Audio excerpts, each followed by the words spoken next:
Minsan sa buhay, kailangan mong mamasyal para lang ma-relax ka. At isa ito sa mga paraan natin, hindi para mag-enjoy, kundi para makapag-isip-isip sa mga plano na nais nating gawin at i-accomplish. Medyo magasto man, pero makakapagbigay ito sapat na oras para maka-move forward ka sa buhay mo. Charlang! So mga agaw, okay, balo na mo. Aning nga place, so gisaday kini sa mga ginadtuan diri sa boundary sa Digosto, Santa Cruz. Gwapo kay nga place agaw. Musa kung wala ka pagkakaani diri tara, kuyogi ko. Og sama sa imo nakita sa video agaw, wala na otro ang ilahang mga menu.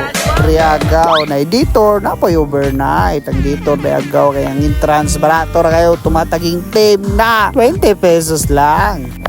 Alam mo ba kay pasyal ta mo diri sa Solo, tanawa ra ninyo mga agaw na sila yung mga bag-o nga mga amenities. So nadugagan din ang ilahang muraog kubo-kubo diya nga pwede nimo rintahan agaw samtang mag-overnight ka diri.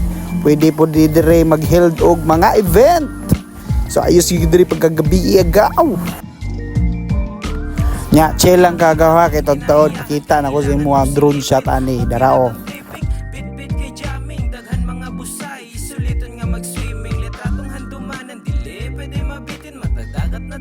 Magatang para sunsetting magpalayo usa sa toxic kay balay sarangin laag ubanta maglingaw-lingaw atuan ning susihon mga lugar nga nay kalinaw manuroy mag-hiking mukaon mag-swimming pundo sa Dublin kay bugnaw ang hangin mayong adlaw kinsay bakante koy tirada gahini ang kaugalingon manuroy bisag asa palayo ta sa problema kaya suroy kay panagsa mabalik ra ang kwarta importante malipay ka nindot nga sightseeing presko pa ang hangin abot na kinaiyahan kailangan mong silipin bukid atong tripping bit-bit kay jamming daghan mga busay suliton nga mag-swimming Og ang pangalan dayanin nga resort agaw is Lantawan. Og para sa ubang detalye ni nga place agaw, tara pag-usapan natin sa comment section sa baba.